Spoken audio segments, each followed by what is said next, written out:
देखिए, सबसे पहले क्लास चालू होने से पहले कुछ मोटिवेशन लाइन।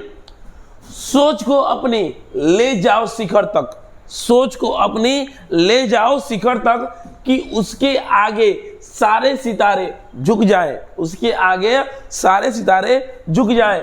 ना बनाओ अपने सफर को किसी कश्ती का मोहताज, ना बनाओ अपने सफर को किसी कश्ती का मोहताज। चलो इस शान से कि तूफान भी झुक जाए।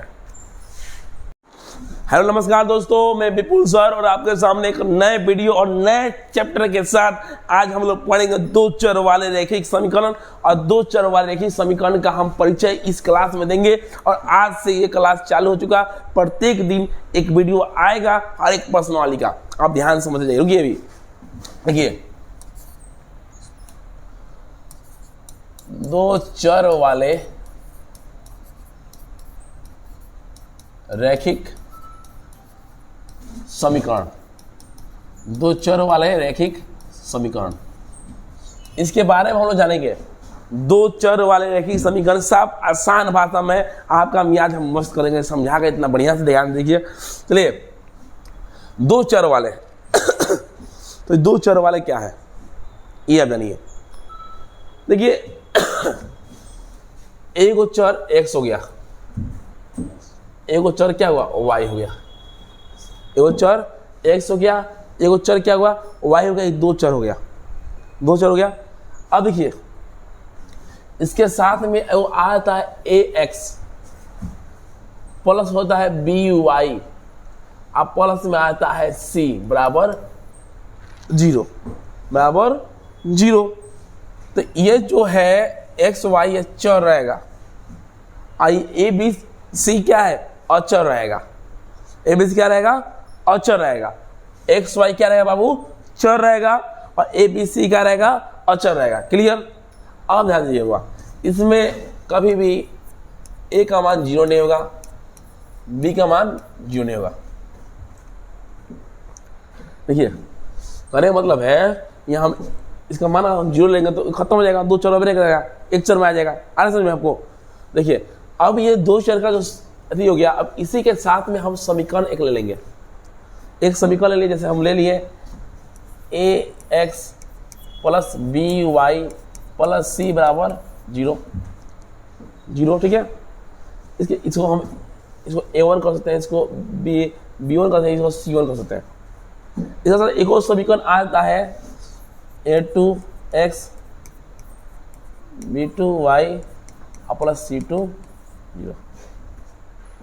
ठीक है, क्लियर आया समझो बढ़िया। अब एक थोड़ा सा इसको आप इसी तरह रोकिए, 1 मिनट, हम थोड़ा इसको हम फिर शुरू से ला रहे हैं, खूब ध्यान से। इतना समझ में आपको। देखिए, दो चर में क्या होता है, रैखिक समीकरण जो एक सीधा समीकरण सरल समीकरण का आता है, रैखिक समीकरण का आता है। क्या कहता है, जो सीधा समीकरण होता है, सरल समीकरण होता है, वो क्या कहता है, सरल समीकरण जो होता है वो सरल समीकरण। ठीक है, वो कहता है रैखिक समीकरण। लेकिन यहाँ क्या है, दो चर वाले रैखिक समीकरण हो गया है। देखिए, अब रैखिक समीकरण जो होता है बुआ, रैखिक समीकरण जो होता है, इसको दो विधियों से, कितने विधियों से, दो विधियों से हल किया जाता है। पहला जो होता है बुआ, इसको हम कहते हैं बीजगणितीय। कौन विधि है बुआ, बीजगणितीय, बीजगणितीय विधि।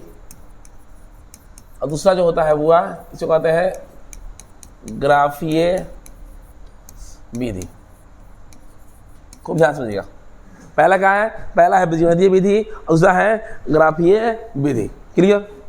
अब देखिए, जो ये बीजगणितीय विधि है बुआ, जो ये बीजगणितीय विधि है, ये बीजगणितीय विधि का कितना प्रकार, देखिए थोड़ा सा हम आगे बढ़ाते फिर चलेंगे इस पर हम लोग।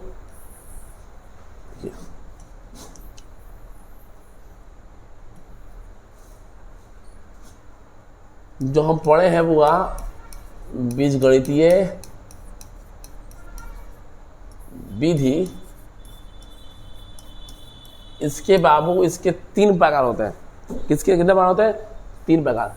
पहला प्रकार देखिए क्या होता है, पहला प्रकार देखिए, पहला होता है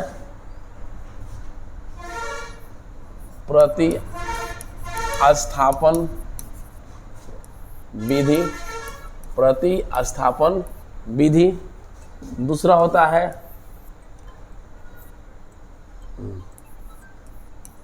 विलोपन विधि, विलोपन विधि। और तीसरा होता है, तीसरा जो होता है देखिए,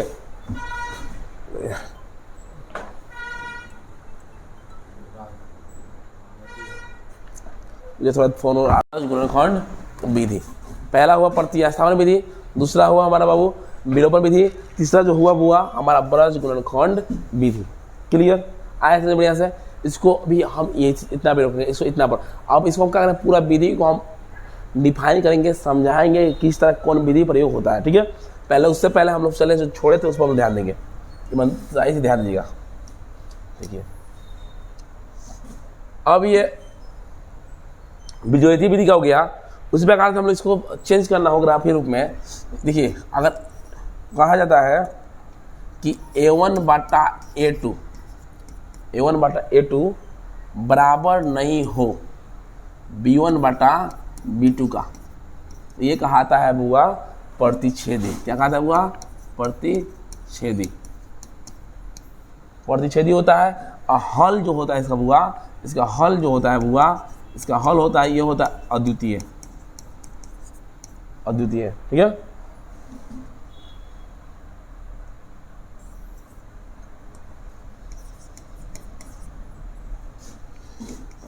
यह अद्वितीय या एकल हल, एक हल या अद्वितीय हल, दो नाम हो गया, एकल हल या अद्वितीय हल प्रतिस्थापन विधि का। इसमें क्या होता है बुआ, इसका यह होता है संगत। क्या होता है बुआ? संगत। क्या होता है बुआ? संगत। क्या होता है? संगत। क्लियर। अब देखिए इसको हम आगे बता रहे हैं। अब आगे होता है बुआ A1 बटा A2 बराबर B1 बटा B2 बराबर नॉट C1 बटा C2। यहाँ पर नियम जान लीजिए, इसके बाद हम एक्सप्लेन करेंगे उदाहरण के साथ में।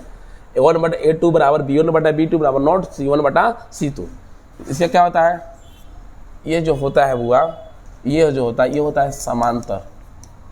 क्या होता है? ग्राफ में हुआ समांतर। हल में चला जाए इसका, कोई हल नहीं, कोई हल नहीं। और ये क्या होता है? असंगत होता है। क्या हुआ? असंगत। एगो यही असंगत होता है, याद रखिएगा। ये क्या होता है? असंगत होता है। क्लियर आ रहा है समझ में? अब देखिए आप, तीसरा है बुआ A1 बटा A2 बराबर B1 बटा B2 बराबर C1 बटा C2। ध्यान दीजिएगा, ये जो है बुआ, ये होता है अपरिमित रूप से अनेक हल। अपरिमित रूप से अनेक हल, ठीक है। और ध्यान दीजिएगा, आइए ग्राफ में, ग्राफ में होता है क्या? ये होता है संपाती। क्या है? संपाती। सब में ऊपर लिख लेंगे, यहाँ थोड़ा सेकंड नंबर लिखे। क्लियर समझ में आ रहा है? और ये भी क्या होता है? संगत होता है। क्या हुआ? संगत होता है। ध्यान दीजिएगा। अब इसको सबको हम थोड़ा एक बार एक्सप्लेन कर लिया जाए, बढ़िया से एक्सप्लेन कर लिया जाएगा, बढ़िया समझा दिया जाएगा आप लोगों को, तो अब फिर चला जाएगा आप लोग। ध्यान दीजिएगा, ये तो दिखाई दे रहा है बढ़िया से। तो पहला है, देखिए ये जो तीन है A1 बटा A2 बराबर नहीं है B1 बटा B2 का है प्रतिच्छेदी। A1 बटा A2 बराबर B1 बटा B2 बराबर C1 बटा C2, ठीक है। बराबर नहीं है C1 बटा C2 तो समांतर। आज जब तीनों बराबर हो तो संपाती। क्लियर हो इतना? अब देखिए हम लोग क्या करेंगे, इतना हम लोग जान गए। अब इतना जानने के बाद हम लोग जैसे इस तीनों को एक्सप्लेन कर बता रहे हैं। जैसे कि उदाहरण के रूप में आपको बता रहे हैं बढ़िया से। जैसे दिया 2x प्लस 8y प्लस 3 बराबर 0। अब देखिए यहाँ पर दे दिया है बुआ 4x प्लस 7y प्लस 6 बराबर 0। सब बढ़िया समझाएंगे हम, ध्यान दीजिएगा। दो समीकरण हो गया। यहाँ बाबू, यहाँ A1 बटा A2, A1 का मान 2 है बुआ, A2 का मान क्या है? 4 है। इकड़ कितना आया? 1 बटा 2 आया। कितना आया? 1 बटा 2 आया। अब हुआ B1 बटा B2 कितना है बुआ? 8 बटा 7 है। क्या है? 8 बटा 7 है। इसके बराबर है? नहीं है, चूंकि A1 बटा A2 बराबर नहीं है B1 बटा B2, यानी क्या है बुआ, क्या है, तो यह है प्रतिच्छेदी। क्या है बुआ, यह है प्रतिच्छेदी। क्लियर, क्लियर, बढ़िया से क्लियर। अब देखिए आगे, देखिए आगे समझा रहे हो, बढ़िया क्लास समझाएंगे आपको, हम बढ़िया समझा देंगे, जिससे आपका पूरा इंट्रोडक्शन क्लास है, उसके बाद पर्सनली चालू होगा। ठीक है, अब एक समीकरण 2x प्लस 5y प्लस 6 बराबर 0, तो 4x प्लस 10y और प्लस 5 बराबर 0। ध्यान दीजिएगा,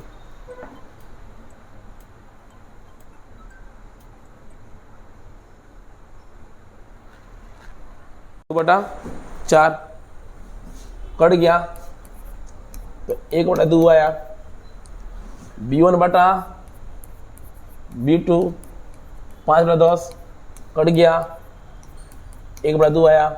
क्लियर, उसी प्रकार से C1 बटा C2 6 बटा 5। देखिए ये इसका बराबर है लेकिन इसके बराबर नहीं है, यानी कहने का मतलब है बुआ, सुनिएगा, कहने का मतलब है बुआ,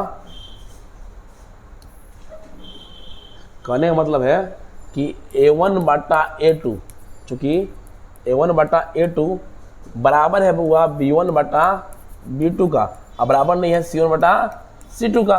ये क्या है, ये क्या है बुआ, ये समांतर है। क्या है बुआ, अतः ये क्या है बुआ, अतः यह समांतर है। क्या है बुआ, अतः यह समांतर है। क्लियर, एक हम इधर बना रहे हैं, देखिए अब कह रहा हुआ कि 2x समीकरण लिया प्लस 4y प्लस 5 हो गया बराबर 0, तो 4x प्लस 8y प्लस 10 बराबर 0। यहाँ पर A1 बटा A2 जो है हुआ 2 बटा 4, 2 दूना 4, 1 बटा 2 हुआ। B1 बटा B2 है हुआ 4 बटा 8, 1 बटा 2 हुआ। C1 बटा C2 है हुआ 5 बटा 10, 1 बटा 2 हुआ। देखिए देखिए हुआ, यहाँ क्या है, यहाँ तीनों बराबर है, तीनों क्या है, तीनों बराबर है, चूंकि A1 बटा A2 बराबर B1 बटा B2 बराबर C1 बटा C2। अतः क्या है बुआ, अतः यह समपाती है। क्या है बुआ, समपाती है। इतना समझ में आया। चलिए अब हम ग्राफ के बारे में समझाएंगे आपको, अभी ग्राफ के बारे में समझाएंगे।